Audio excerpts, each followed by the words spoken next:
My garden is my most beautiful masterpiece. Claude Monet.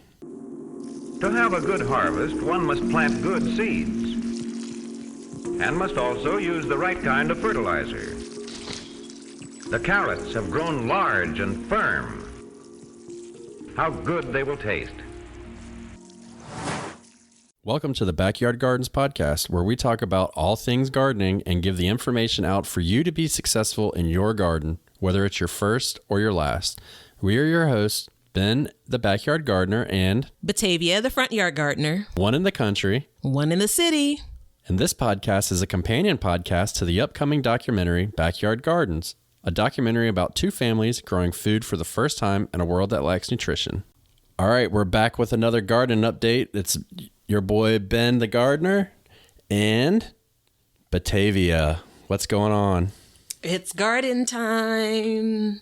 It's here. Is it? Yeah, I didn't go back to listen to the last update to figure out what I told you all that I didn't do. So I didn't tell you again today. So with that in mind, we are like consistently in the 50s as a low temperature, 50 degrees Fahrenheit. So that's like a trigger for me, man. Like it's time. Like it's really spring. What do you mean really spring? So what? It was fake spring before? What was the calendar like? Didn't spring start like in March or something? So they say. Yeah, so they say. Not so much here. I can actually, this is where I have to adjust to what 50 degrees feels like in the morning. Like, do I need to put on my garden sweater or is a t-shirt okay? Like, I have to get back into that mode because I don't remember how warm it is working in the garden at 50 or 60 degrees. So, yeah. That's just a distant memory to me. What was that, like in December or something? The last time it was 50 degrees? No. But it's getting warm here. So wait, first of all, thank you to everybody that showed up for our Instagram live chat session Sunday, was it? So that was a lot of fun. Thank you for everybody who chipped in and listened and came and checked us out and left and looked and said peace out. We appreciate it and look forward to doing more with you guys. So Absolutely. Good times. Yeah. Although it was raining most of the time. On my end, it was raining. I still got a chance to get out and show a couple of surprises, which maybe we'll talk about today. Maybe. We might dig in a little deeper. Yeah. There was a little teaser in there. Yeah, it was raining here too. We actually had a tropical storm last night, which wasn't that bad, but we had one a little early.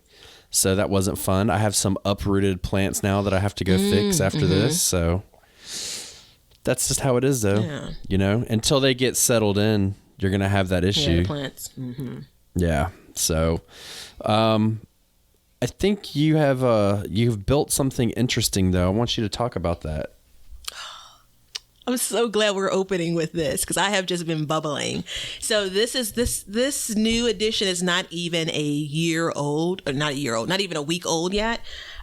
So I haven't talked a whole bunch about it here, but my backyard garden, I had a friend build what I call the cage baby. Like 2 seasons ago. So the intention was to build this cage baby, which sits on top of, I think it's a 4 by 12 foot raised bed. You know, I'm going to get that math wrong, but something like that. That's okay. And so it sits on top of a 4 by 12 raised bed, and the intention, and it's basically, you know, a wooden frame that has hard cloth wire. Did I get the name of that right this time? Yeah. I think it's hardware cloth. Oh, whatever. See? Okay. Yeah. I don't know. Commonly referred to as chicken wire or poultry wire. So the original cage, hint, there's the hint there. The original cage, the original version, it was, you know, kind of 6 feet tall, again, 12 by 4 over the bed, and I was planting tomatoes there. That's the reason why I had it built, so I could plant tomatoes there, so I didn't have to fight with the squirrels who have generally taken a bite out of one of my red tomatoes, as they do with many gardeners. So that was very effective in garden season 18, 2019, and coming into this season, I didn't expect to have any trouble with it, but I really, really, really wanted to be able to expand the cage baby, and basically cover the entire wall of my garden beds in the backyard. And it was done. So I think that's 7, 14, 24. It's like 30 feet long. So I have 3 beds over a 30 feet space, 4 feet out. And I have basically caged all of those beds in. So that allows me to not only plant more tomatoes if I desire, but it allows me to rotate where I plant tomatoes. It allows me to plant other things that I'm worried about critters, whether it's squirrels or stray cats to get into. So that they'll be blocked off from that. Again, it's the same idea, wooden frame using the poultry wire, and it is beautiful. In the eye of a gardener, it's beautiful. It is now my favorite addition to the garden. I know I say that every season about something different, but that's how it goes. Well, of course it is. It's your first year with it. Yeah, I love it. I love it. I love it. I love it. It reminds me of a garden prison, though. A garden prison for who? For the garden. Oh. That's not very positive. Maybe I'm looking. Yeah, it's not, is it? Maybe I'm looking at it wrong. Well, I mean, I did describe it as a cage, but I used baby to make it seem like a little bit more fun, and Yeah, okay. So, don't you get out of here, tomato plants. Yeah, you will stay. Yeah, absolutely. So yeah, I wasn't sure if I was going to be able to pull it off this season.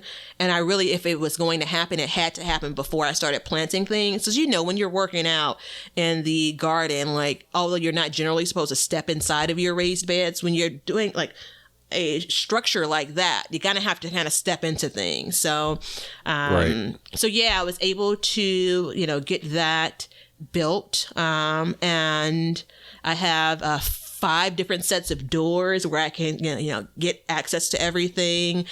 So it's bed. I won't number it, but it's the first bed. Then there's like a 2-foot space that's it's supposed to be open for my walkway. But I'm struggling because there's some good dirt in there. Then there's another bed, which is a larger of the beds. And then there's another kind of 2 feet space in between that middle bed and then the last bed. So that's actually the same space. It's so funny. I did on Instagram a kind of progression over a couple of years. That's the space when I saw this property that I thought, and hadn't thought about it for like a decade, I thought I could have a garden here. That was 13 or 14 years ago. And now look. That's how long you lived there? What's this year? Do the math for me. I moved in 2007. So yeah, it'll be 13 years this year. Yeah. Okay. So you've been there a minute. Mm-hmm. Mm-hmm. Yeah, that's it's cool, and it's crazy because, in all reality, I don't need something over the top of mine, but I need something higher to keep the deer out. Mm-hmm. But they're just going to have to get a little snack every once in a while. And I generally don't like, especially for this small of a space, kind of big structures like that. Like at some point, I want to make sure that I don't have a bunch of knickknacks. And again, remember the whole junkyard thing. Like I want to make sure that some of this is still kind of clean. If I want to have a party in my backyard, I don't want people like tripping over rebar and stuff, And this structure, while it's kind of has clean lines, as the designers say, it's still a structure. Again, it goes 6 feet tall. So it's not ideal. I wouldn't do this at all had it wasn't for my garden squirrels.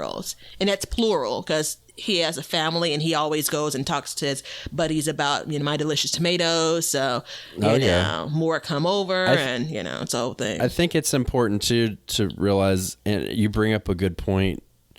And we'll talk about this in another episode way more in depth, but like keeping your garden space presentable. Mm-hmm, mm-hmm. It's really hard because it is a workspace. Yeah. It's a tough balancing act to keep it like, so you're not tripping over, because for you, and you go out there every day, you're like, well, I'll just leave this here because I'm gonna be out here tomorrow. Mm-hmm. But to constantly be on that, that's a tough thing to do. Question. Did we comment that this is a garden update? Did we? Yeah, okay. we did. Right, just making sure.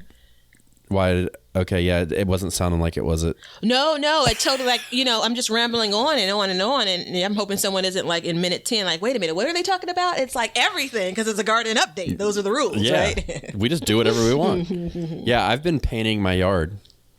Painting? Yeah, I've been painting my yard.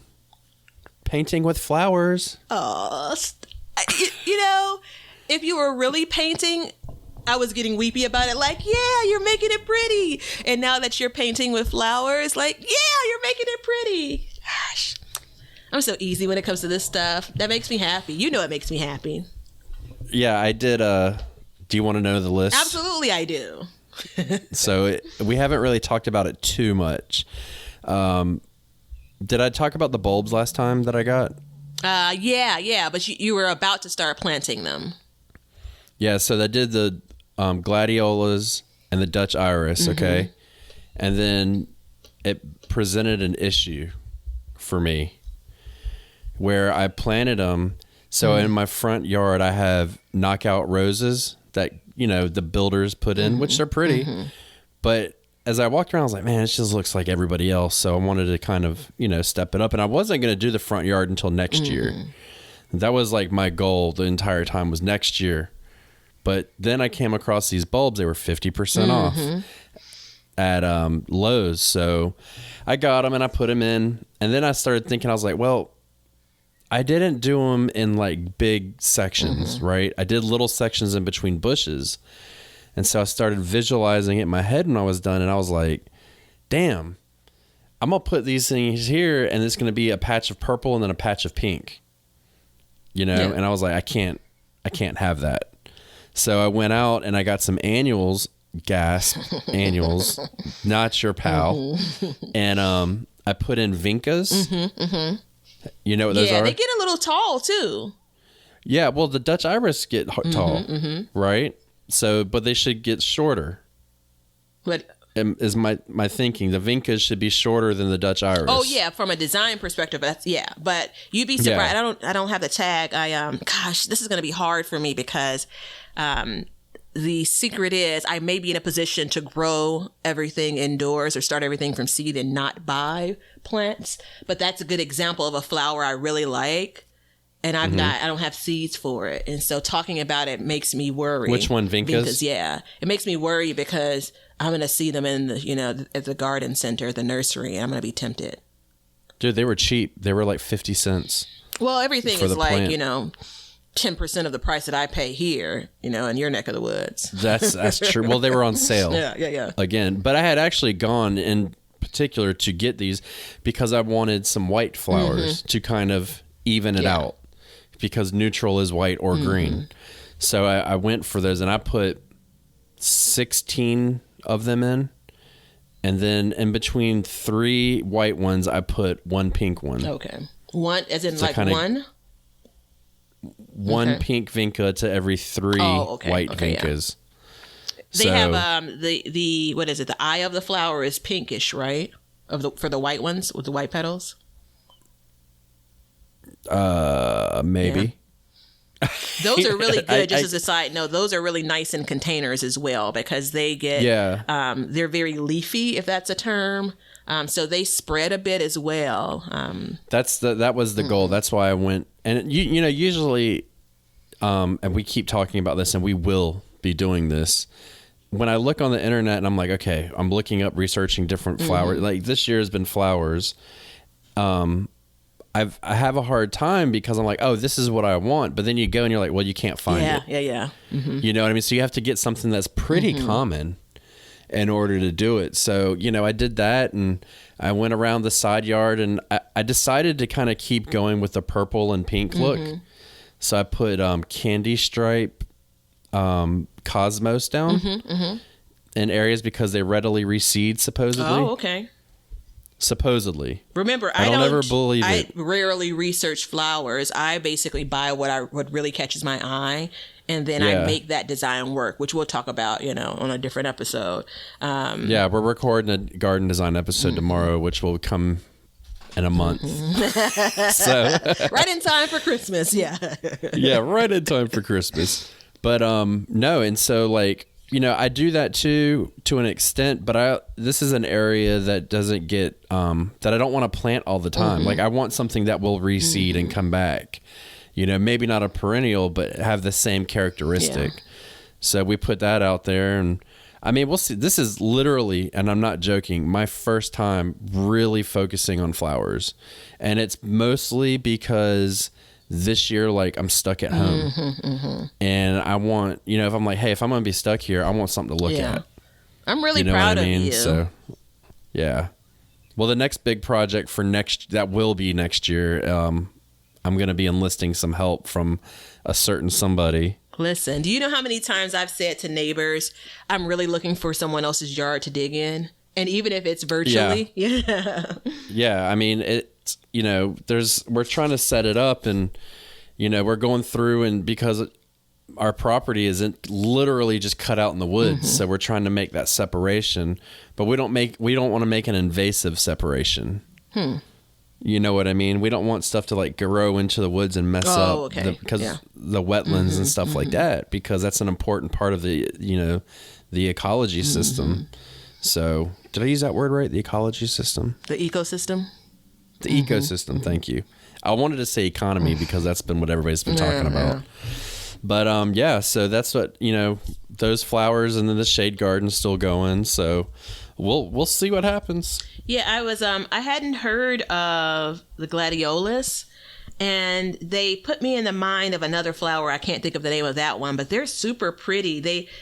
I must have seen these like as cut flowers, like in grocery stores and stuff. Yeah. Yeah. Yeah. So are these the gladiolus? Are they perennials or no? They're bulbs. Okay. Oh, okay. So okay, yeah. Technically, in my area, if I get a really cold winter, it could kill them off. But I think because I'm officially in Zone 8A, that it's it's hit or miss. So if I throw some mulch down on top of it, we should be okay. Did you check your zone today? Because it could have changed. Just a note. I didn't check. No, and that conversation wasn't in the last one because we had to record it 15 times. So we're welcome to talk about that. But so flowers are the name of the game. And the question is, why flowers right now, though, other than the fact that I'm stuck at home? And it's because I'm waiting on my garden to grow. You have that spring push, and then you have that wait. And that's where I'm at right now. I'm just like waiting for things to grow. Yeah, so I had that period of time earlier this year, like January, February, and that's when I was doing all of that houseplant stuff. And, again, it was to buy time, if you will. I've been able to fill my time, because I have some family and friends that are like, oh, how's the garden going with all of this rain? And I'm kind of like, it's just mud at this point. Because again, I still don't, truth moment, have much of anything planted. And I don't know, maybe we'll wait for people that listen to the full episode. Maybe I'll tell you guys about the whys, at the hour mark or something, because I don't want to spiral, Yeah, don't spiral. You should have stuff planted, though. I will say, I'm ashamed. Yeah, well, listen, I'm not going to please everyone. Sometimes I do disappoint. You should definitely have like lettuces and stuff like that in, but. I think your summer's a pretty gradual warm up, isn't it? Yeah, still. Yeah. Well, and just as far as like, relevant time. So I don't want to go back to the last 10 years, but last year in particular, and unfortunately it feels like this year is shaping up to be like that. We had such a wet May going into June and such a cool time. So while, the lows are in the 50s, we're getting, 60s as a high, but that's still generally cool. Right, so comfortable. Not for lettuce. Well, no, not That's for lettuce. Perfect. Right, I acquiesce. Yes, I should have already planted lettuce. Get off my back. No. Let us be okay with me not planting lettuce. Oh, there it is. Yeah. Let us. I like it. But yeah, the other veggies. So I'm going to dive in here anyway. Now I'll make it brief and we can expand as we need. So the other veggies that I have that I plan on planting, like kind of the summer garden, some of them are still a bit small in my grow room. And in part, that's okay because again, actually, let me ask a question. So let's use peppers as an example. Peppers are a heat-loving veggie, right? They thrive when the temperatures are warmer. So do you think, and I don't know the answer to this, so I'm not leading you into a place. So I have some peppers that are sizable. Like I've looked at some of the big box stores and they're selling some peppers the same size as the ones that I have. There are other ones that are smaller in my grow room. So I'm kind of using that to gauge like what's the appropriate size to actually plant in your garden. But do you believe that a pepper is better off in my grow room, a pepper plant under lights? Or is it better off in the ground and not the most ideal conditions? So again, 50-degree nights, maybe 60-degree days. I would keep it under your grow lights for another week. Don't make the same mistake I did. Well, that's assuming the weather is going to shift in another week, right? Or right. I would just take it 1 week at a time because with those, a bad habit I have is I say, okay, everything's hardened off. It's going out there. And in all reality, that shouldn't be the case. Like, you need to put your tomatoes out a little bit before your peppers, and your peppers should be like one of the last things to go out. And in the meantime, you keep feeding them. If they get too big, you can still repot them. But, when do you think that it will be in the 70s consistently during the day and 50s at night? I don't know. I feel like we still may be another 2 weeks off. We may be getting back into June. So then I would start hardening off them now. Hardening them off now. That's what I would do. Because it's going to take you at about 2 weeks to harden them off. Yeah, I'm just looking at the 14-day forecast, and we don't even reach like the 70s until this coming weekend. So when this airs, it'll be this weekend before we even get temps in the 70s during the day. And then it's kind of straddling around 70 for like the next 10 days or something. I'm looking at a 14-day forecast, and that puts us in June.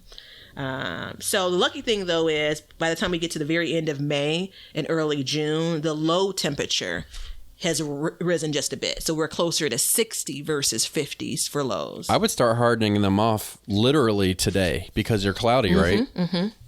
Yeah, today's the day to start hardening them off. And then you start moving them. I mean, that's the part. It sucks so bad because now all the stuff that you've had in your grow room, you're like, great, I got all this stuff. Now you got to tote that shit in and out of your house. And my grow room is downstairs, so I have to come up a flight of stairs. Well, you only have to pull them up once, and then I just put them by the back door because it's going to be, you're going to do an hour today, a little bit more tomorrow, and a little bit more the next day. Hour? So, you don't. Or am I doing like 30 minutes or 15 minutes or 30 minutes if or something? If it's cloudy, I would go for an hour. Okay. Yeah. And start holding back the water, too. Oh, I remember that comment around, make them search for the water. Because a common thing I've been talking about lately on my Instagram and everything is roots. If you don't have strong roots, you ain't got nothing. So you've really got to get your roots ready. Like, I mean, if you got a leaf, it's going to make food. Yeah. You know what I mean? But people, I think it's easy to, like, you look on top and you're like, oh, cool, I got a lot of leaves. But if you don't have a lot of roots, you ain't going to get nothing. Yeah. I actually, quick note on that. I don't know how many years. A couple of years ago, I had a tomato plant, and I may try this again. I had a tomato plant in one of my garden beds that was on the concrete patio. So it had maybe 10 to 11 inches of dirt, and then there's a concrete patio. And it's the first time I've ever had blossom end rot. So it was a brand new bed, just as a, kind of the facts. I planted a couple of tomato plants, and I attributed it to the plant just really didn't have a lot of space to go when it came to kind of growing and expanding. I think, isn't blossom end rot like it's a calcium deficiency or something? Yeah. So maybe it wasn't that. It was much more of the soil that I was using that year. But anywho, since I have so many freaking tomatoes, which tomato starters, I have enough to get hardening off for tomatoes wrong a couple of times. But I would just, if you have a lot, and as long as you don't set them out and burn them, they're going to be fine. Yeah. And then you'll have a couple left over to give away, not sell. Yeah. And then you'll have some to replace if there's death. So. Yeah, So I'm trying to get excited about this hardening off place. Outside of killing all of the kale and the collards and the cabbage, I felt pretty okay about starting seeds indoors and growing indoors. Like, I didn't feel like that was going to be the stumbling point. I am a little bit nervous around again, not the physical part of moving them, but getting them outside. Because remember, all of my garden history has been these plants that are in these stores that have been whipped around for weeks and weeks and weeks before I buy them, right? So that's never been a concern for me. Have you been strengthening the stems? Of course I haven't. The one little fan that I thought I had that worked when I was ready to turn it on clearly didn't work. And then I didn't want to... Have you been touching them and rubbing your hands over them? I have. Then you're that's what you're doing. All right. Yeah, you're doing it. That's what it takes. Did you see me smile when I said that? It's kind of like, yeah.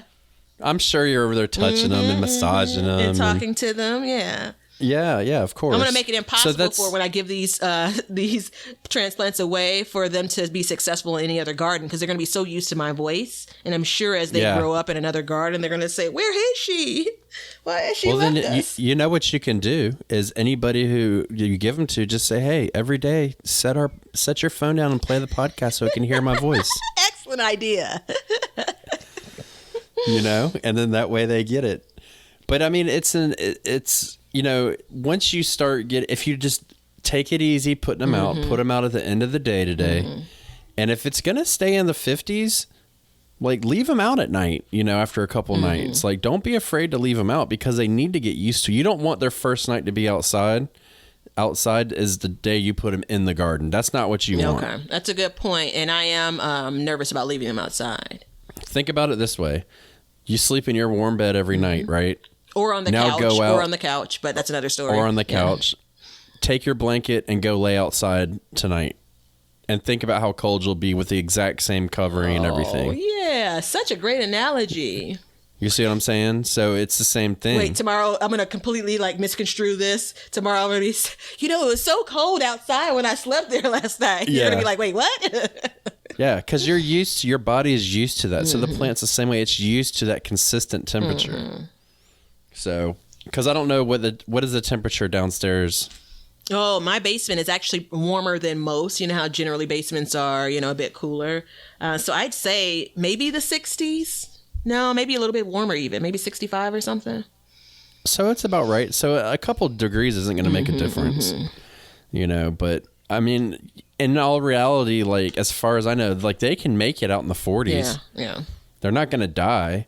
But you don't want, it's like me. What happened to me is the weatherman says, oh, it'll be 50. And then it's 34, and you're like, well, that's, you're cutting it kind of close for a heat loving plant. Yeah. So that's my suggestion to you. Okay. I appreciate it. Because the next update, you should have stuff going in the ground. Is that garden pressure? Yeah. No, I'm just saying, by your temperature wise. Oh, okay. You should be either just about ready to put them in there any day now, or you should be starting to put stuff in the ground. I would think. That's how I work. I time things out in my head. I feel like game day is coming up. Am I going to make the winning shot? That reminds me.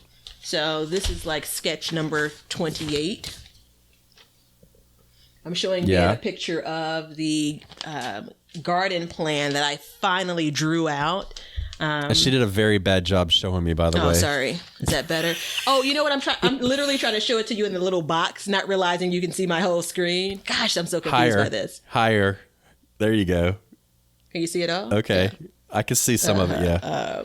It's not that impressive. But that was the full front yard and backyard. So some episodes back, and on the multiple episodes, Ben gives me grief about not having a notebook for gardening. And this is not a garden notebook. Here, can you see this? This is not a garden notebook. And I plan... But it's a notebook. It is. So I have... Is there gardening stuff going in it? Some gardening stuff and some other stuff too. Okay, so it's a notebook. So I do plans in my head. I do plans on my phone. I make lists. I live on bullets, right? So, all right, bullet 1, 2, 3, 4, and so on. And I even did a air quote sketch in Excel, because, you can make boxes in Excel. So I've actually planned the last couple of years of the garden that way. But it just wasn't, again, biggest garden ever this year. It just wasn't resonating with me, and so I finally said, all right, although my artistry when it comes to drawing is really, really undesirable. That's okay. It really helped to be able to kind of see it all on a piece of paper, seeing, one set of veggies here, one set of veggies there. But I still haven't planted, but it's helped me get to that leap. Yeah. So that I do sketches in mine, and my sketches change. Yeah. But and we'll talk about this in the fall. But one thing that I'm going to do now is I want to get I can't remember what it's called.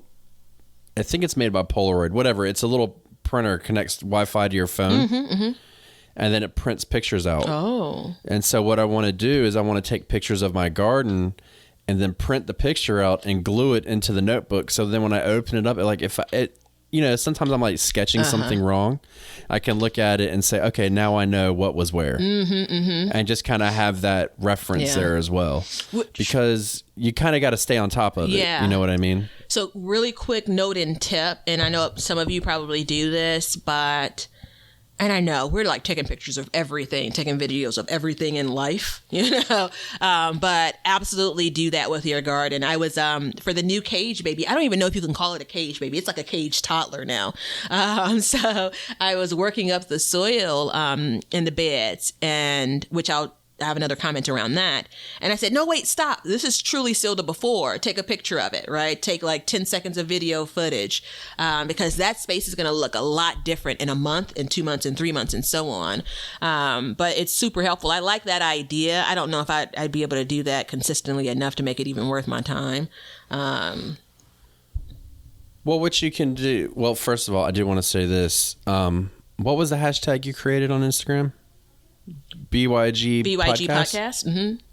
So if you guys want to show off your gardens, take a picture of your garden and put a hashtag BYG podcast on there, and we will put it in our stories and show everybody, because I want to see, like, I'm used to seeing like close-ups of people's stuff, and I do the same thing, but I want to see like the whole shebang. You are speaking my language. I say this often. You know what I mean? I personally don't do it either.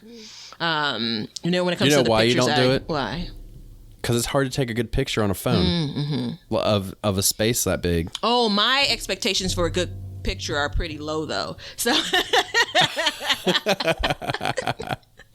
I mean, that's, it's all good. But yeah, it's I don't know, I do some, I can't even call it aerial shots, but I do some pictures that are from like upstairs looking down on the garden space, but I'll do it once or twice during the year, and it's really, really, really, really different. Another thing that, and this is if you do take a lot of pictures, a lot of selfies, a lot of photos and stuff, try to, completely not required, but try to take the picture from the same spot. So I have a space in my front yard where I take, like, I kind of can remember easily where I'm standing, and I take it from that angle, because when you're comparing and contrasting, it's really helpful to kind of see it again from that same angle. I'm not very good at it all over the garden, but the new front yard garden last year, it really kind of helped me see, oh, okay, is the filmmaker in you going to tell me that that's not a good idea? I'm looking at your face. No, I'm going to tell you, I wasn't going to tell you anything, actually. I was thinking to myself, which was a private thought, as a matter of fact, that you're making me spill because when that face comes along with that private thought, you can't say private. Well, no, and I mean, and scientifically, that's what you do. You just do it in the exact same spot every time, so you always get the same point of view. Oh, so wait, is this a moment? So your private thought was, she's a genius, and you were going to keep it to yourself? No, genius is not the word I was looking for. Well, that's okay. That's my interpretation of your thought. I know. I was more along the lines of thinking she's right, but if genius works, genius works. Yeah, let's go with genius. So, but wait. How can you ensure that you go to the same spot and take a picture? What do you mean, how can I share it? How can I say the words? How can you ensure? Oh, I mean, you could... landmarks are really good. Like a potted plant. Oh, yeah. I wasn't thinking that. Oh. So the space I need to go to is on my sidewalk outside, outside of my yard. So that's maybe not the best idea. However, inside of the yard and in my backyard, it's a really good idea. It's something that I don't plan on moving. But gosh, that's hard for me. I move stuff around so often. But yeah, that or a crack in the sidewalk or something, So this is what we're going to do. No. Why are you always giving me assignments? That's why I need a notebook. This is easy. It's still an assignment, right? No, so your garden's pretty spread out like me, right? So why don't we do this? Why don't we go and take pictures of our gardens from the same spot and post them on Instagram, and then we'll come back and show that effect. You know what I mean? I don't know exactly what you mean, but I'm in. It's clearly not the same spot. I'm not going to be in the same spot that you're in, so that couldn't happen. No. Your own personal spot. I get to pick my own spot, or are you going to pick a spot for me? I'll pick it for you. Yeah, actually, it may be nice with your filmmaker eye. It's going to be like, pick the spot where you won't have your thumb in front of the camera. Like, start with that. Yeah. We'll start there. But no, I think it'll be cool because, it's something that I've been really bad at is showing progression. Because then, I told it last time is like, I like to look at like really close, tight things and see the details and stuff like that. But there's a whole group of people that like to see everything. Yeah. And I think, and especially like right now for you in particular, I'm a little late to the game, but you don't really have anything going on. So like that transformation is going to be, it's amazing in a garden what happens every year. I actually have, so I am in for the take the picture and post it. Remind me that we're doing that. I actually have, so when this airs, it will be coming out this weekend. It's already scheduled, so there's no turning back. I actually have the very first installment of a progression series that I'm doing in my yard. So in my garden, front and back, I do what in my mind is short, but you know how I roll. So short is like, 88 minutes or something. 4 hours. Yeah. So I do a walkthrough of and when I say walkthrough, literally walking past it, each garden bed for the real total of 14 garden beds, front and backyard combined. And it really is the desire of let's see what this looks like now. So the real gold is keeping up with it. So it's kind of like, this is the garden layout, I think is the way that I referred to it. And it really kind of gives you that clear perspective because you can see everything. You can see the shapes of the beds. You can see kind of how close or far apart they are. But really the value is going to be June's walkthrough, July's walkthrough, August's walkthrough, because that really paints that picture. You got to start somewhere, and that's the good thing. And that's what we talked about in earlier episodes about the garden is it's so great because you get a clean slate every year. Every year you get a clean slate. It speaks to my garden soul, even more specifically, the idea of I turn my soil over. I won't do it in the front yard beds because it's not as easy to kind of maneuver because they're about 22 inches high, those beds. And I got that math right. I was actually super impressed with myself secretly, right? In my private thoughts. At the backyard, though, again, half of the beds are in ground. Raised beds are in ground, the other half are on the concrete. But the ones that are in ground, like that really makes me feel like, all right, I'm in the soil, like I'm in the meat of it. And I need to be able to see that bed cleared. Those three, cleared, leveled off, like just fresh dirt. Like that really speaks to my garden heart and soul. For whatever reason, it's like that moment. And now I know it'll never look like that until next season, but that's the beginning. And that's actually what I was working up this morning. I'm about halfway through. So yeah, I'm not sure how I got to that space just now, but. Yeah, I'm not either. You kind of went there. I know because I'm just thinking about it now. I still have my garden apron on because I want to get out and finish it. Yeah, I don't have an apron. I just have pockets. That's the so I gained a follower from you on YouTube, and he left a comment and said, hashtag real dude's garden. Nicely like, done. You damn right. Nicely you done. Damn right. So it was, it made me think because that's the difference between men and women in the garden. Like we just stick stuff in our pockets versus I bet, I don't think there's a huge community of men gardeners at Rock and Apron. Probably not. But this is only my second year with an apron. And I really don't know Did how it change your life? Absolutely it did. That's what I'm going to say. I don't know how I gardened before without it. Now, funny enough, my apron really doesn't have a ton of garden stuff in it. It'll have some twine in it. It will have like a pair of scissors, but other stuff is like, seed packets. I guess that's garden stuff. But I'll have like my phone, my keys in it, like it helps me not go back and forth as much. So, and it absolutely puts me in the garden spirit as well. Yeah. Yeah. I always wanted to rock, overalls. That was like my dream, but you know what? Those damn things are hot. Yeah, I'm sure they are. Hot. So I actually had a pair. This is so embarrassing. I had a pair one time and I cut the legs off of them to make them shorts. And I totally looked like a complete idiot walking around because as I washed them, they got shorter and shorter and shorter. And next thing you know, my cheeks are hanging out the back of them.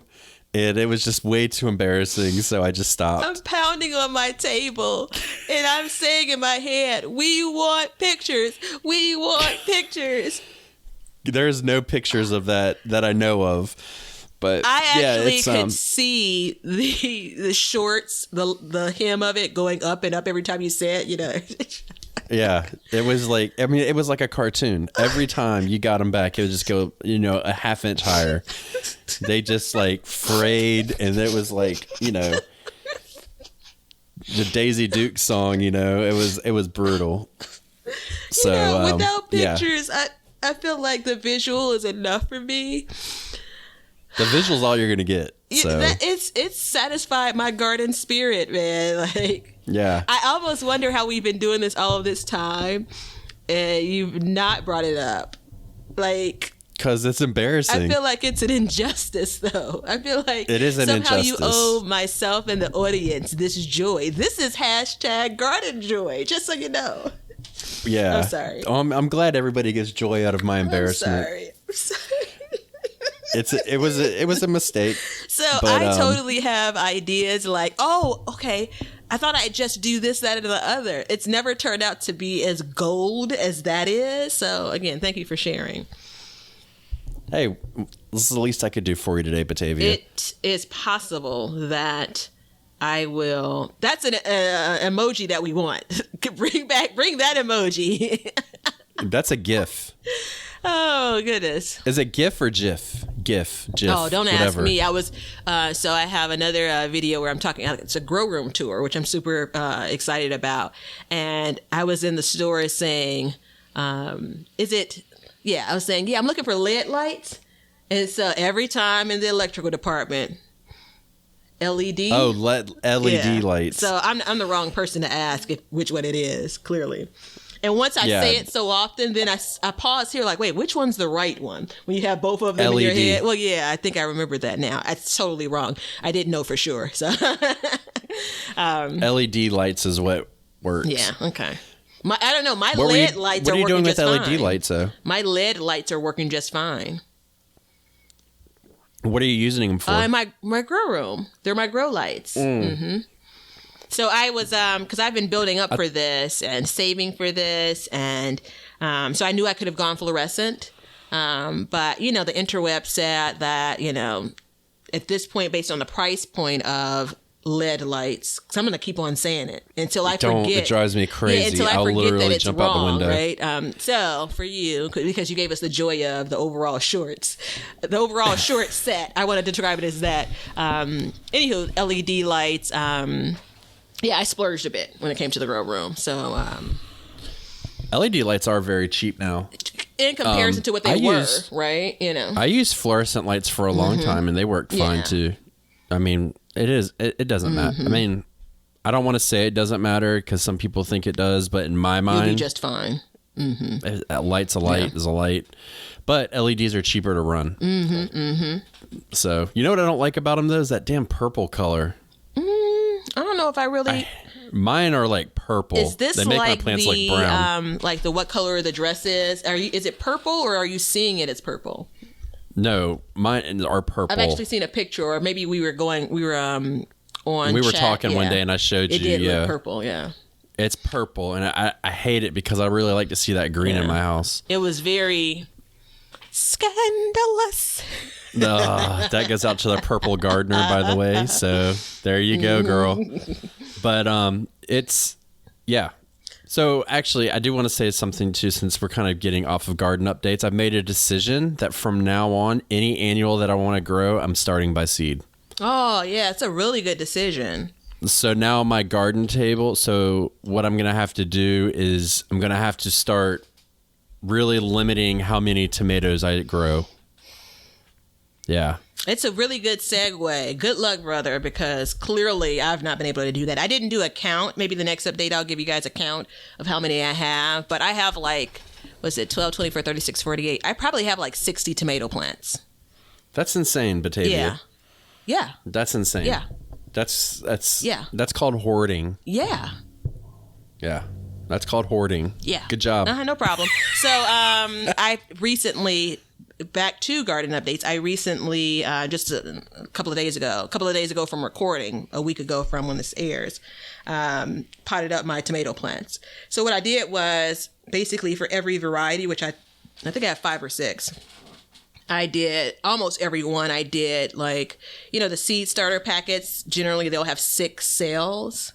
And so I basically started 2 trays or whatever. So basically every plant had 12 seedlings.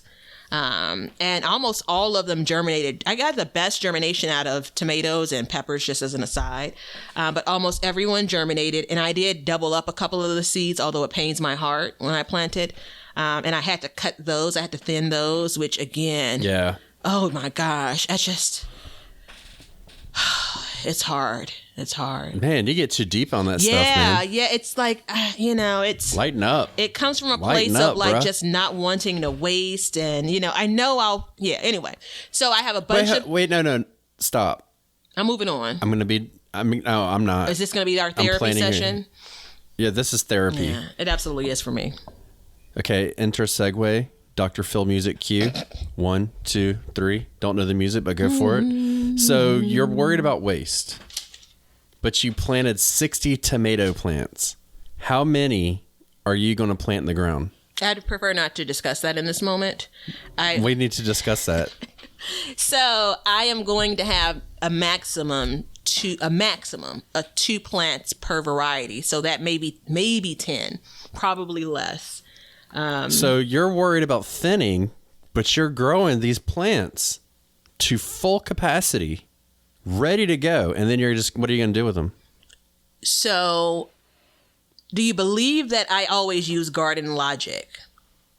Meaning logic in the garden. That's not what I do. It's not how I roll. Well, things change. So my intention, right? I reject using garden logic. My intention was twofold. Well, three parts. 1, grow, start seeds so I can actually have plants, obviously, right? 2 was, I didn't know, again, what was going to be successful and what wasn't. So I know I totally overseeded. Oh, wait, this is your first year starting seeds. Yeah, exactly. Then 3, okay. I intentionally planted more with the goal of giving things like tomato plants away. So I totally felt like I got my feet wet. I already learned that I feel like I started my tomato seeds too late.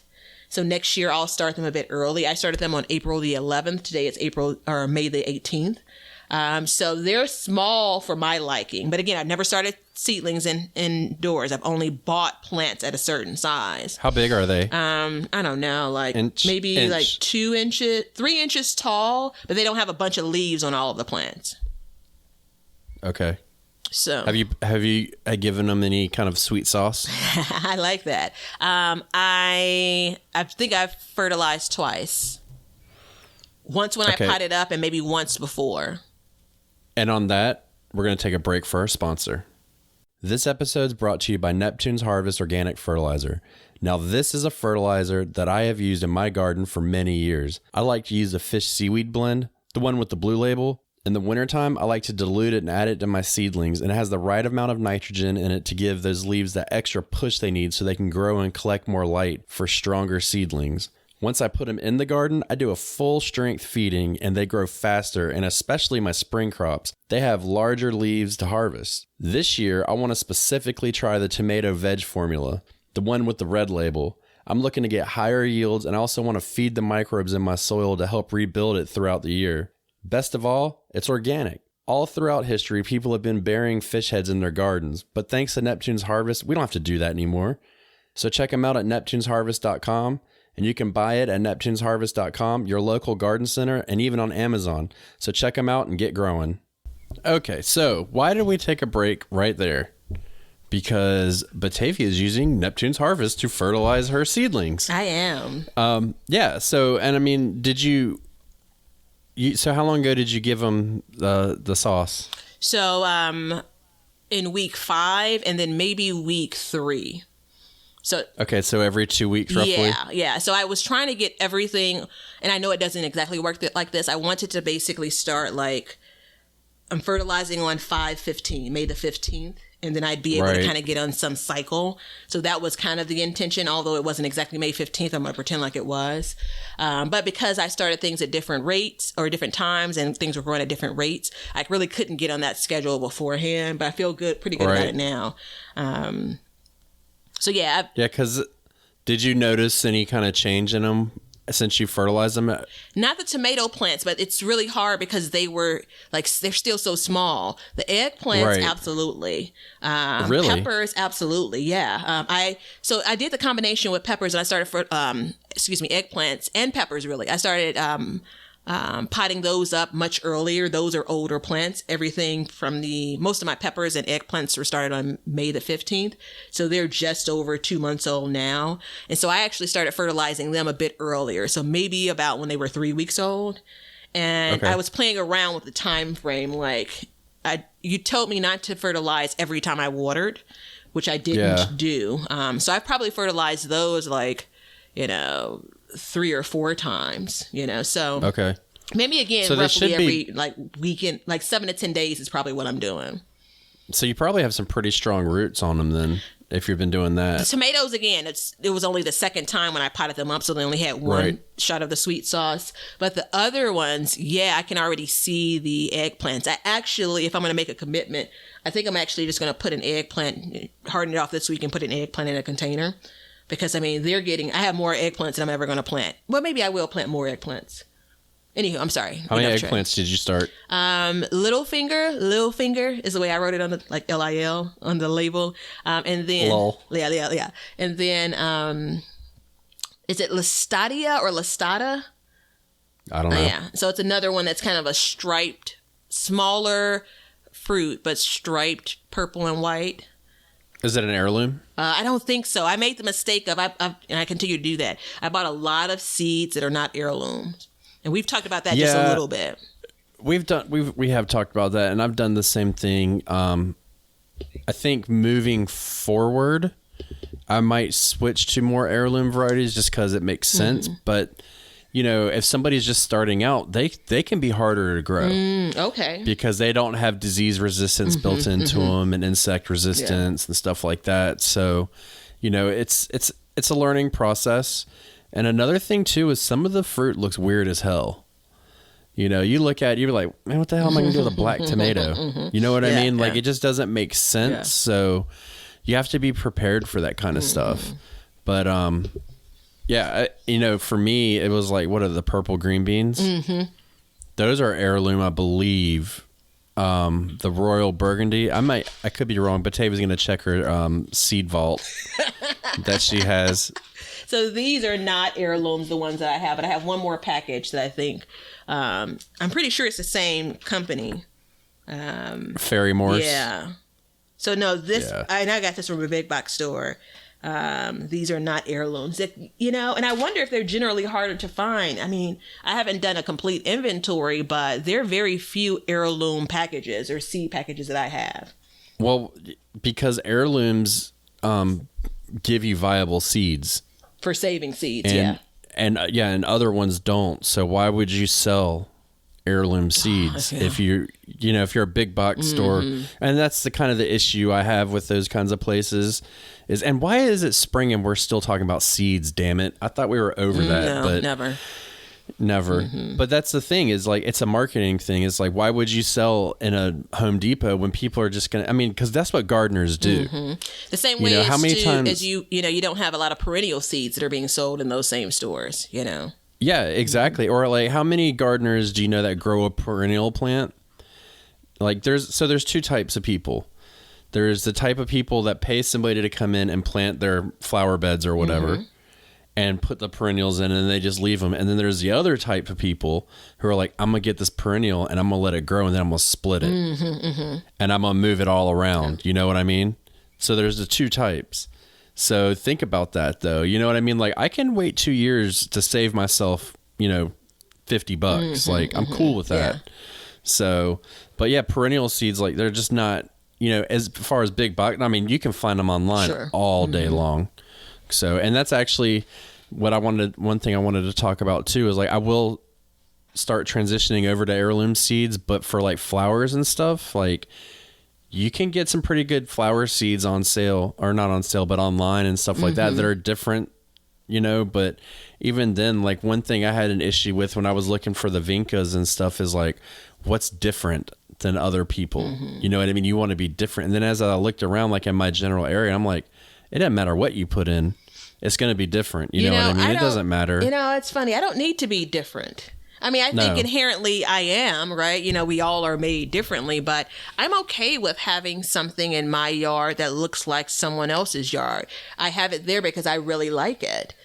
So I do get the idea of, you go to certain stores, like in certain areas, and this is all over, the world even, and they are shipping some of the same things. So if people are basically buying within a 10 or 15 mile radius, when you start driving around the neighborhood, it's going to be the same thing, right? Because we're all buying from these similar big box stores, or wherever the store is, even if it's, a small business nursery or garden center, right? It's not like one of a kind things. Like they only have one of this plant, right? So the lucky person that got it. Now you can get that stuff online though. Yeah, you can definitely, which I have a sordid history, meaning last year ordering plants online didn't work out for me. So there's that. But yeah, that's also though one of the reasons why I love gardening and the reason why I was meant to get into seeds, because at some point the same Black Beauty is the only eggplant you're going to see, in Home Depot. There's one more that they started selling recently. Ichiban. No, it's not. That's not. I grew it last year. I can't think of the name of it, but it's labeled Japanese eggplant, so it's kind of long and thinner. Yeah, Ichiban. Is that it? Okay. Yeah, Ichiban. I love those. Those are my favorite. Yeah. So I prefer those over any other eggplant. Yeah, I can see why I actually really enjoyed it last year. I only had one plant last year versus my 88 plants this year. But anywho, I didn't start that variety. But if somebody comes to our houses and say, Batavia, here's your plants, Ben, here's your plants, your flowers. We'll just stick with flowers because it's obviously different. And they're the exact same. Our yards would still look different. Because you would design it differently. Absolutely.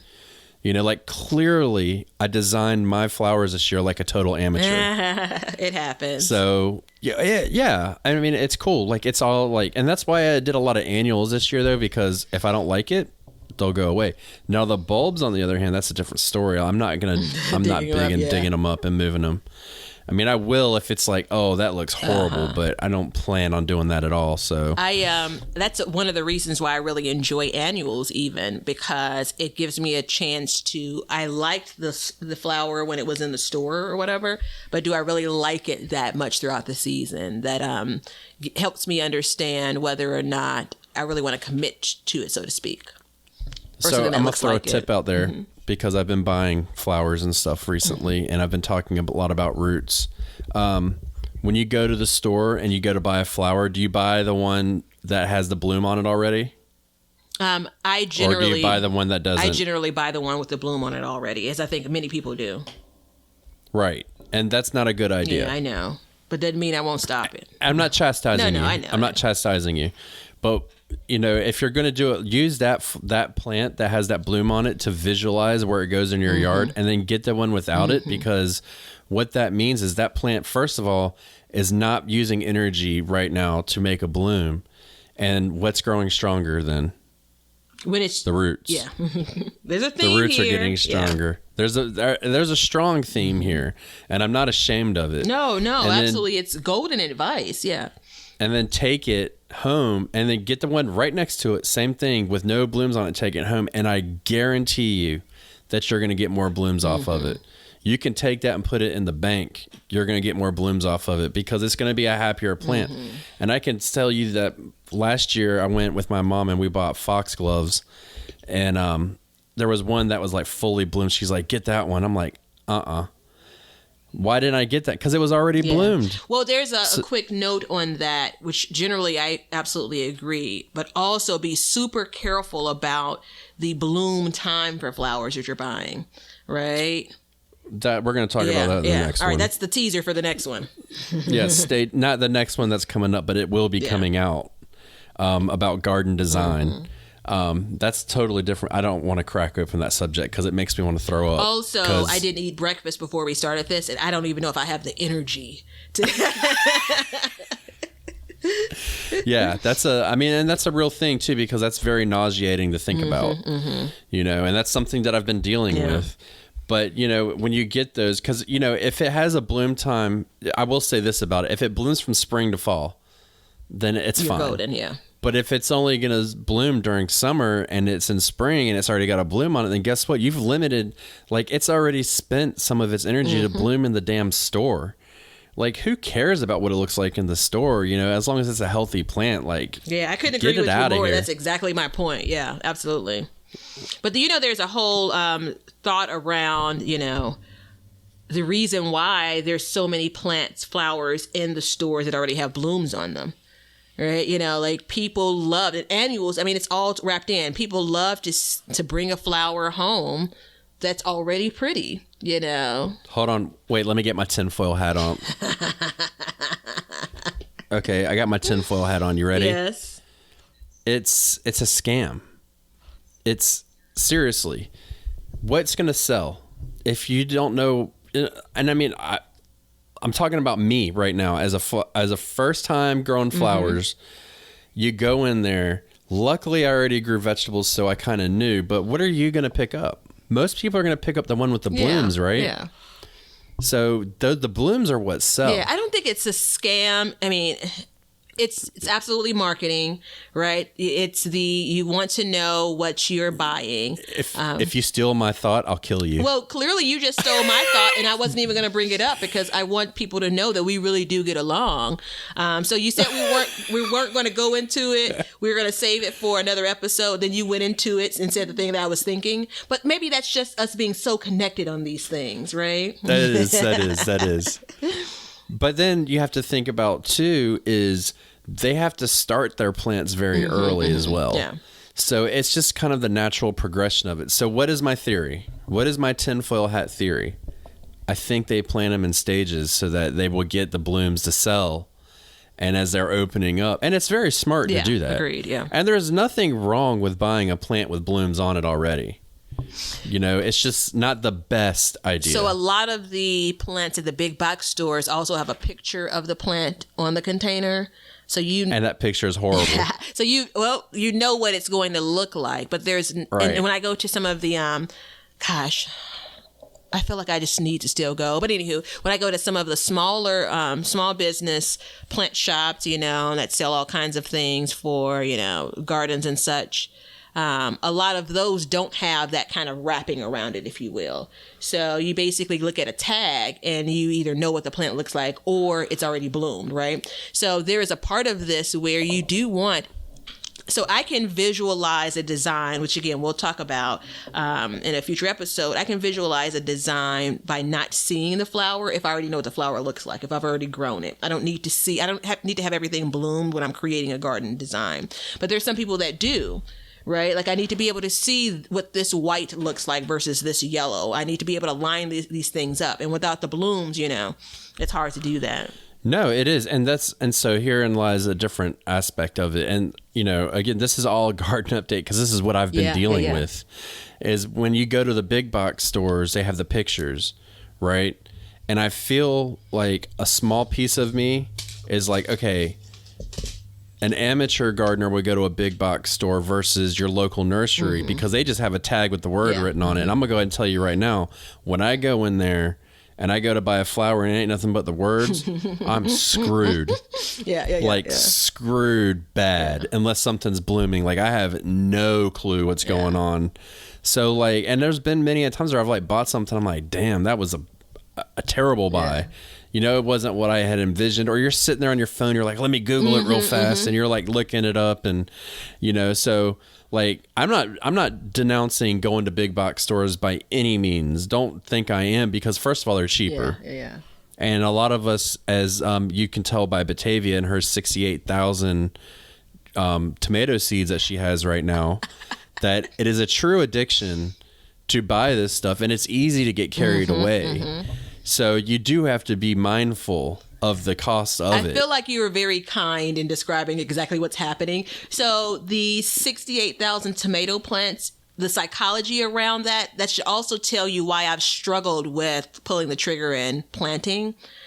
So it's the best place for it is now. There is I've gone so big this year. Like again, I say it's the biggest garden ever, right? It's twice the size, 3 times the size as a garden I had 2 or 3 years ago. And I have compensated for that by starting a whole bunch of seeds, right? And it is, all right, I've rehearsed. Now, I may be experiencing a little bit of stage fright. So there's this moment of like, all right, everything is safe in my grow room besides, collards, kale, and cabbage. Yeah. But everything is safe there. Taking these babies outside, right? Making the decision about where I'm going to plant, Well, it's different because this year you're connected to what you're growing. Literally connected. You raised it. You didn't just go to a store and buy it. You literally raised it from an infant. You know what I mean? So if you guys listen to this podcast, do you hear my voice shaking? Yeah. So there is a drinking game. I'm drinking coffee now, but there's a drinking game that every time my buddy Ben speaks of bonsai anything, you take a drink. We may have to add a second edition to anytime I get weepy, I get teary-eyed, you may need to take a drink because I feel that's like 15 times an episode, though. I feel like I literally have tears in my eyes because I've not been able to put my finger on it. And you just did that for me. So thank you. Well, I'm gonna smash my finger on it for you. I don't want to get to my nose running. I don't want to get into an ugly cry. Like, come on, have some mercy here. No, this is a soundbite for you.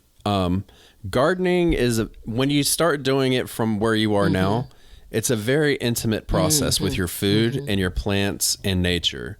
And you're growing it to an extent. I mean, you're taking it from nothing. You're raising it. You're caring for it every day. You're thinking about it constantly. You're rubbing your hands over it. You're people are going to talk to their seedlings, and then you take them out, and it's like, okay, at this point, your plants are 17 years old, right? Your plants are 17 years old, and then it's time to release them into the world. Yeah. So now you're going to start teaching them their life lessons, and you're going to move them out, and you're going to start teaching them how to get warm and to stay cool and take the wind, and the birds are going to attack it. You're releasing them into the big bad world, and it's a very intimate process. And that's what a lot of people look at as like, I'm fixing to just grow some grubs, son, and I'm gonna eat down. And that's not what it's about. You know what I mean? It's a lot more. It starts off that way. But once you take that step into your seeds, it's a very, a loving process. And, the thing about buying blooms and stuff like that, like stuff that's in bloom is we talk about patience a lot on the podcast, and it's instant gratification to put a plant in and then immediately have a bloom. You know what I mean? Like it's that instant gratification, but in the reality of it is like, and it hurts. Like I did that little crappy video about pulling the blooms off for stronger roots, But that's really important to me. It is, because I feel like it makes a difference, but also it's really hard to do because at that point, like when I put those plants in the ground, I now had 21 plants in the ground that had flowers on them. Had, past tense. Had, and now there's none. But I know that in the long run, with the patience and the determination and the intestinal fortitude to do it, you're going to be happier in the long run. And that's what's important. Are you stepping down? Because that was like... I'm done. Yeah. I'm done. So guys, I was a very few words because I'm trying to hold it together over here. Like it's, that alone has made all of this worth it. Like I could, we could close out this podcast like forever now. Like this is our, That was it. Yeah, that's good stuff, man. Again, I hadn't been able to figure it out. And while I am okay with accepting kind of garden failures, let's describe it that way. I want to be successful, and there are a lot more at bats that I have because I'm growing, not even just in quantity, like forget the 66 different tomato plants. But and I'll have to do a count at some point, the individual kind of plant species, right? So, and I love it. I love it all. Believe me, I'm very blessed to be in this position to do this. And there are a lot of emotions tied to it. And what I was going to say when you ended was, it's that serious. It absolutely is this serious, It is. So. It definitely is. I mean, we joke and we laugh and, we do silly stuff and all that. But when it comes down to it, like gardening is very fun and serious and, it's important. Yeah. And when you do stuff and you raise these stuff, I mean, even if you're not starting from seed though, like your first year gardener, think about the first time you planted something that you could eat. Think about that. And you put it in there and what was the first thing you planted? Do you remember? Tomatoes and cucumbers. So you probably got cucumbers first. Yep. Do you remember when you pulled that first cucumber off? I absolutely do. And although I have, I don't remember cucumbers from the garden and kind of my childhood garden, if you will, but I remember one, thinking cucumbers don't look like this. Two, when I tasted that, I could actually still remember it because my grandparents helped me plant my first garden. And while generally I had done a bunch of research on the interweb, I had expectations, but they were far exceeded once I got that first cucumber. So much so where I just questioned what I had been consuming for however many decades, quite literally, I mean, I had always heard that, and when I was young, I didn't think about like food that you grow tastes better. Yeah. And then I heard the next thing was it only tastes better because you grew it. And that's just not true. No. You know what I mean? It's just not true. It has more flavor. But I remember when I pulled the first eggplant off, that was the first thing I grew. Interesting. Okay. Mm-hmm. Yeah, it is interesting too, because the eggplant is not one of those things that's very, you don't eat a lot of it. Yeah.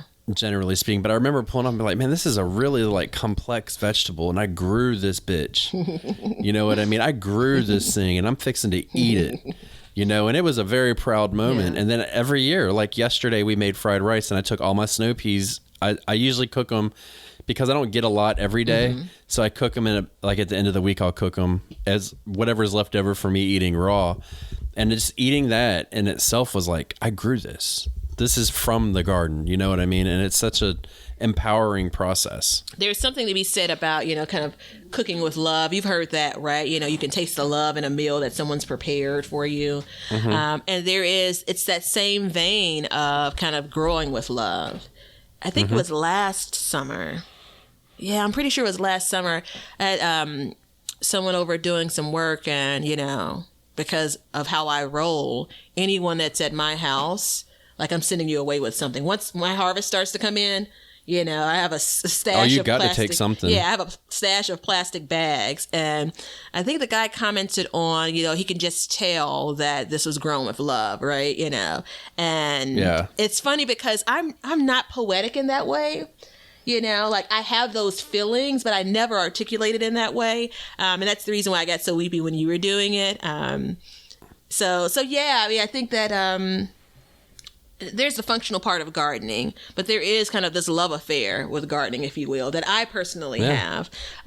So yeah, it's like it's like I've had, and this is by no means me kind of evaluating you or ranking you as a gardener, but I've had kind of like puppy love. I've had with gardening, I've had kind of, those first, you're in your 20s, maybe that early love when this is really love, and now I feel like I am walking into kind of that long lasting until death do us part type love, right? Yeah. You're in your garden wedding. I'm in my garden what? Your garden wedding at this point. Like as soon as you get everything out there and it makes it and you get through the year, you'll be like, damn, and don't get me wrong. There's going to be things that you're like, I need to replace this. Like you might still need to go get a starter and that's totally fine. There's nothing wrong with using starters. There's nothing, it doesn't make you, I don't care who you are. If you go out right now and you're like, I got to plant my garden. I'm going to go out and buy all my starters.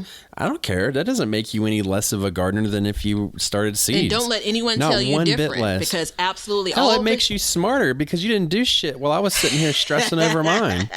You know what I mean? Absolutely. One, because I did it for so many years and I was absolutely a gardener then and I'm a gardener now. So, the spirit of gardening is in you no matter where the plant came from. So the people that basically I give a dozen tomato plants to, you're a gardener too, even though I gave you those tomato plants. Please rescue some of the tomato plants because and Batavia's address is but you can go by, it's even if you do get the starter, you still got to take care of the plant. Absolutely. You still got to troubleshoot. You still got to stop the pest.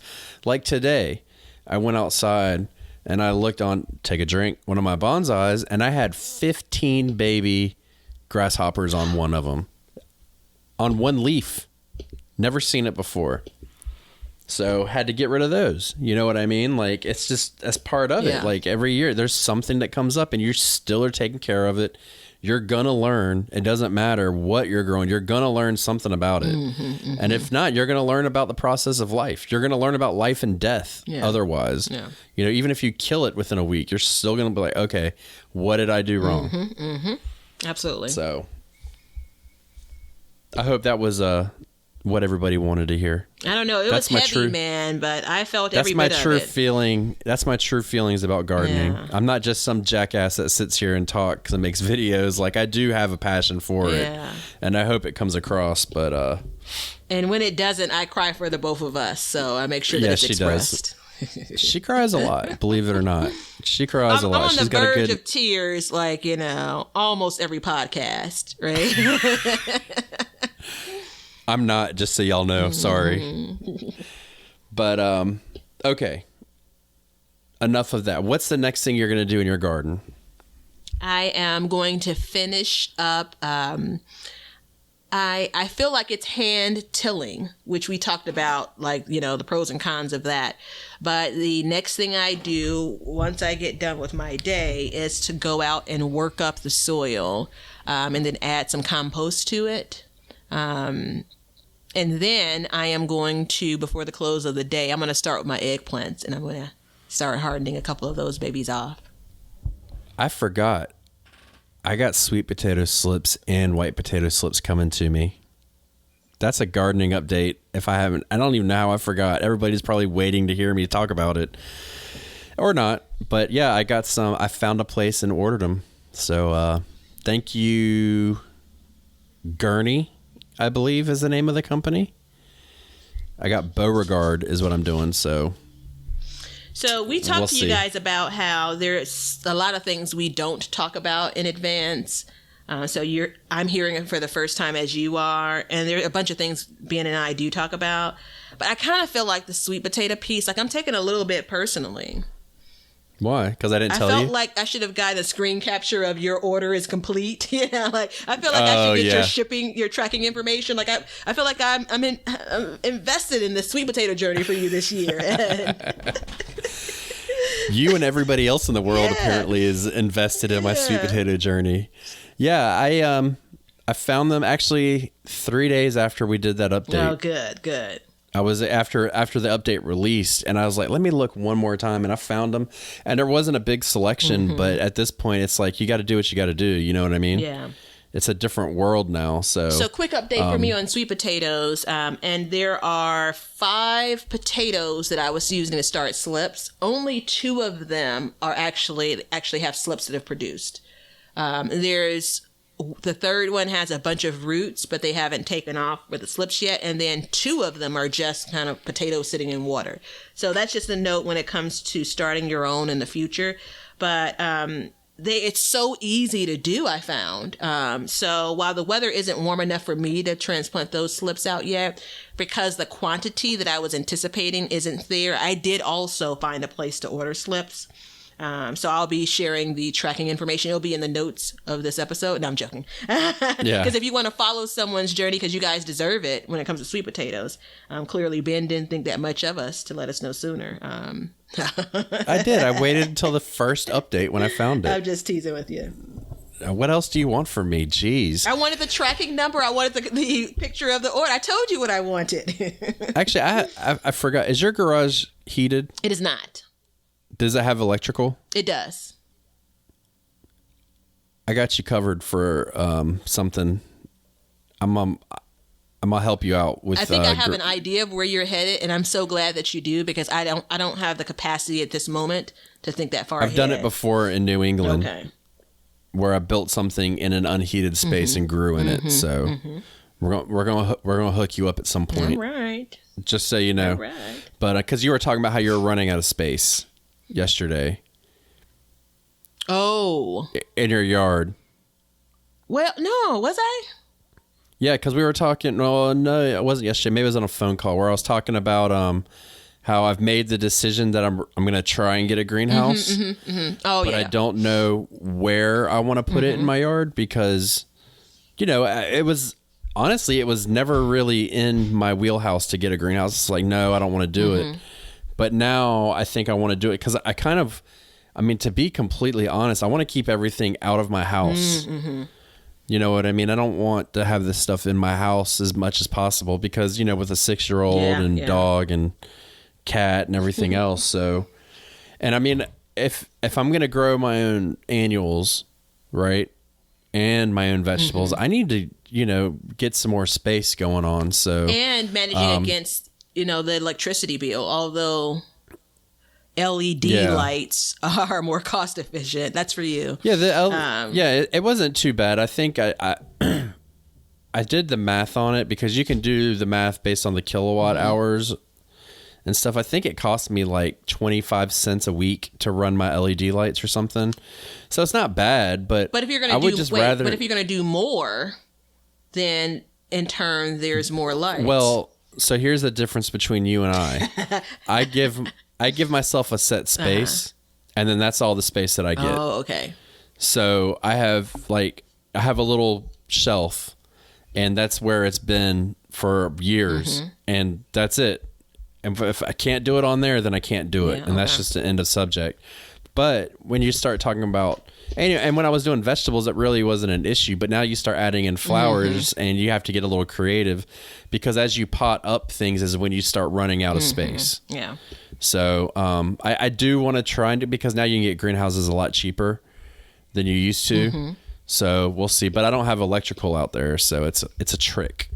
But anyways, so you were running out of space. I think that we can figure out a way, and I can help you with that. Okay, I appreciate it. Yeah. I don't remember exactly what moment we were talking about running out of space. You'll have to remind me, because when I was in the yard this morning, kind of working up that soil, I was just like, you know what? It's what you make of it. So at some point, I was looking and saying, I don't have so much space. I'm limited in what I can grow. And I keep on saying this because I keep on have to. It's my pep talk. Like, this is the biggest garden ever. Like, so clearly you have more space. So as a tragic moment, the one blueberry plant that I thought that was going to make it, we commented on this in the live this week, it was trampled on. And so I went out there this morning, and there's not even barely a stump left. But I looked, and, I don't know the measurements, because, when do I ever know measurements? But maybe it's like a 2 foot by 4 foot space, maybe more like 1.5 feet by 4 feet. And my immediate thought was, oh, what can I plant there now? Because I left the root ball in for the blueberry plant. But remember the other blueberry plant that didn't make it, so I still have that space there that's open. And I won't get into the whole idea of how I tried to make the soil acidic and all of that stuff and what's going to be healthy there. But it was kind of like me just inserting an obstacle there, right? So I absolutely do have a lot of space, period. Like clearly I have a small lot, 25 by 100. That's an accurate measurement. And there's a house, a garage, porches that sit on that, so I'm growing. And wait. Breaking news. I have approximately 197 square feet of growing space. So let's call it 200. There you go. I did the math at some point when I was up at night and, it'd been bothering me that I didn't know. So that's I also did the calculation. I think this is right. If it was just one garden bed, it'd be 75 feet by 4 feet. 75 feet. Like that's a long, clearly I would never plant in that way, but just to give you a visual of what that looks like. And so I was saying to him, is that flowers and vegetables? That is only vegetables. It's not you flowers. have 200 square feet? Yeah. Wow. I have half of what you have. Well, I'm twice the gardener as you. No, I joke. That's absolutely a joke. That's absolutely that was a joke. a low There's blow. no truth in that. I do not believe that. But Ben's been giving me a hard time, so I'm just a couple of zingers. Because I have edible landscaping, so that doesn't go into my square footage. If you guys could see the way that he's sitting back and leading into that, sure. But anywho, it's like going to the gun show. Yeah, right. That's what that was. But I say that to say it's what we make of it. So I was just as satisfied when I only had that one small area on the side of the house. I felt really good about gardening then. I feel good about it now. And what I'm trying to do is kind of break through that, put a plant in the ground, man. Like I'm trying to get over that hurdle and I'm still struggling with it. You are. I'm going to put a plant in the ground, man. There you go. Do it today. No, I'm just joking. Yeah, it's still a lot for me to commit to. Today? As in today? So on that note, it is time for what everybody's been waiting for. The recipe of the day. Brought to you by Batavia.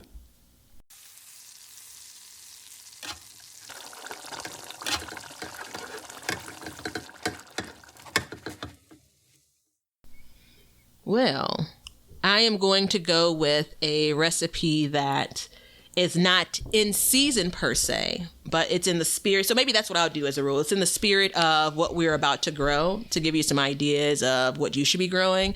So I'm going to jump on the sweet potato bandwagon. And specifically because Ben tells me he only eats sweet potatoes one way. One way. And this is not the way. I'm a purist. Yeah, I guess so. That's one way of calling it. This is not the one way he eats them, but it's a way I really enjoy them. And I clearly roast a lot of things. It's basically roasted sweet potatoes. So think of your sweet potatoes, and you can do this for one serving or 3 or 4 or 5. I'll take generally no fewer than 2 sweet potatoes. So large size sweet potatoes that you may see in the grocery store. If you're growing them yourself and you have smaller potatoes, I double it or triple it. So essentially I wash up the sweet potatoes. I, in most cases, leave the peels on. I don't peel them because there's a ton of nutrition in them. I'll cut off the tips, just to kind of clean it up a little bit. And then I'm dicing the sweet potatoes into kind of bite-sized pieces. So I don't know, maybe an inch around. I will, at that point, I generally will use extra virgin olive oil to coat the potatoes in just a regular bowl. And then this is where you decide kind of what your flavor is going to be when it comes to what you're cooking. So I've done things like your traditional salt. I've done things like salt and cinnamon for a seasoning. But I do like, there is kind of a, how should I say? A different spice element. So it's more like salt and cumin and a little bit of cayenne pepper, right? So that mixture, and again, whatever your taste buds are, I'm sprinkling it on the raw potato with olive oil. I've already preheated my oven to about 400 degrees Fahrenheit because that's where I roast everything at. Maybe even 425. I'm going to lay out the sweet potatoes kind of single file, making sure they don't touch each other. Putting them in the oven roughly about 15 minutes. I'll check on them to see if they start to soften. My total cook time may be about 35 minutes. The smaller the dice is, the faster they'll cook.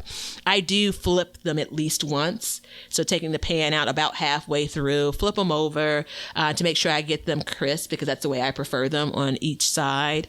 And then once you are done, which again could be about 35 minutes or so, they are great in any kind of dipping sauce, but you can eat them straight out of the oven once they've cooled off.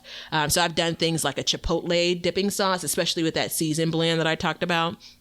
And it's probably, I'm going to argue it's my favorite way. I prefer that over sweet potato fries. I even prefer it, I feel like it's, blasphemy, over sweet potato pie.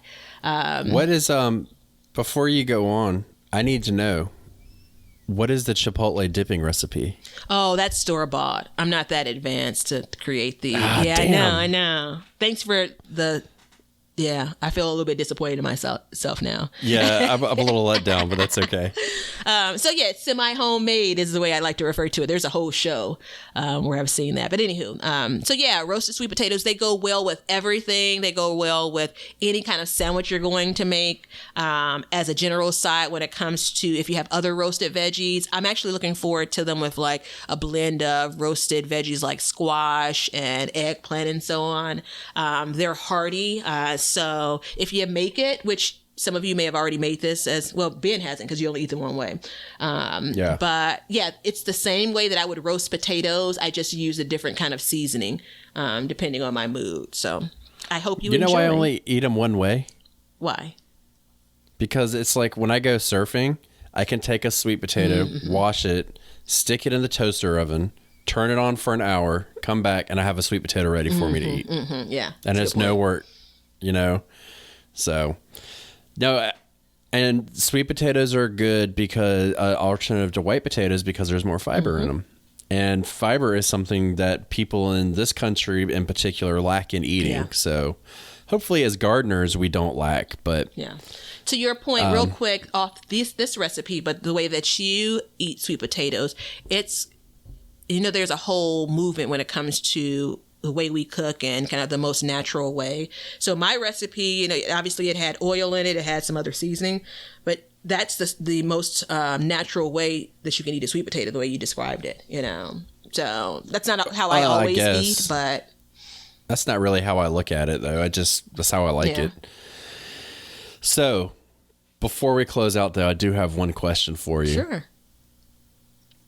In your perfect world, what would your perfect garden be? Would it be container gardens, raised beds, in beds, vegetables, flowers? What would it be? It would be circular. It would be in the backyard of my home. So it's not this home that I live in now. You heard it here, folks. Yeah. You heard it here, folks. Absolutely. Backyard. I would never plant in the front yard in my perfect garden. That's not very true. Really? That's not very true. But I would look for a garden space it's all within one space. So right now my space is split. So anyway, perfect garden, it would be, I don't know the measurements of how much space, but it would be a very large space where the garden area is circular. In the middle of the garden would be raised beds, but the kind of edge of the garden, so all the way around that circle, would be regular crops, almost like a hedge of sorts. And I would do different things like, flowers and kind of bush-like veggies, so that would look a little bit more edible. Because I was converted when we recorded that last episode. And there would be, when you look at it... Spoiler alert. Yeah, right? When you look at it from that was a real spoiler. When you look at it from the aerial shot, it would be like a grid of sorts. Right. So I would also, of course, have like a nice sitting area. There would be a greenhouse that would be super duper cute, with, kind of colorful, walls and wood painted. Gosh, that's all in my head, though. I've never sketched that out. So again, that's how I roll. It's fine. You didn't even know I was going to ask that. No. Can I ask you yours? Mine, of course you can. Mine would be, it's actually pretty simple. I would want a 50 by 100 foot in-ground bed. And then That would be just about it. I maybe some kind of like raise something or other in there with some flowers or something, but it would be rows like a farm. I think that would be what I would want. A well-organized space where it wasn't split. I think that's what it would be, you know, just down to the bare bones, basic, taking it back into history, classic, you know, garden. I think that the last 90 seconds or so, I think that the description of those two spaces really represent who we are as gardeners and how different we are, right? You know, it's pretty cool. Yeah, I mean, because I like raised beds because, well, that's what I have, and they seem to be a little easier, but I don't like having it split. I don't like having that split area. You know, I have 2 feet in between each bed, and if you do the math, that's like 20 extra square feet I could plant in, you know, but then you have the rows and all that stuff. But I feel like you could do the in-ground bed, and then around it, you could build like some flowers or something like that. But inside have like your core in it. So you're like, I'm going to work in the garden. You're in one space all the time. I think that would be my key dream, you know. And 50 by 100 is just a number I kind of pulled out. It's pretty big. Yeah. But I feel like I could grow all of my food on that, all of it, and then have a couple fruit trees and stuff like that. So you're not going to make me teary-eyed again. Why would that make a basic ass garden like that? No, the statement of like, and you feel like you can grow all of your food there. Yeah. Well, let's see. That is 5,000 square feet. Yeah. That's big. Yeah, that is big. Yeah. That's real big. You know what I mean? So there's a lot that can come out of that. So it's beautiful. Yeah. So on that note, you have anything to tell the good people before we go? Because this has gone on for long enough. At some point, 15 minutes ago, I just said this is clearly going to be a telethon type episode because we're just going to keep on talking. I appreciate you all. I know Ben does as well. I am super excited about the garden season that's really coming up fast on me. So we're basically headed into the summer garden, right? I want you to wish me luck with all the things I'm trying for the first time this year. And I'm ready to get at it. By that, I mean, like, it's going to take me another 5 days before I actually start things. But no, in all seriousness, I have a grow room tour that's on my YouTube channel. And once this airs in the next couple of days, you'll see my outdoor space. To Ben's point, you're actually going to see me walk through all of the spaces I'm growing food. There are a couple of places where I point to containers, but if you're interested in kind of what I've been describing over these episodes, you'll get a first look at it there. And yeah, that's what I got. There you go. I don't have anything to say. I just want to say thank you. Thank you to everybody. Thank you for being here. Thank you for joining us. And get out in your gardens, get dirty, listen to us out there. Stop listening to us in your house and listen to us in your garden like the Purple Thumb Gardener does. And keep up the good work, everybody. Stay safe. And we'll see you next time. See ya. I hope you enjoyed our conversation today. You can find us at Backyard Gardens the Movie on Facebook and Backyard Gardener on Instagram. And YouTube is Backyard Gardener, where I'm doing videos showing cooking and building gardens and gardening tips, all kinds of good stuff. And you can find Batavia at... You'll find me on Instagram at B_BetterGarden.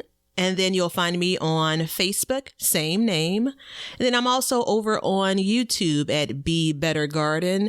I am sharing #GardenJoy every chance I get. I hope you enjoy. So if you have any questions, hit us up on all of our platforms, anywhere you want, and we will be more than happy to help you with what you can. And again, thanks for listening, and we will see you guys next time. Cut.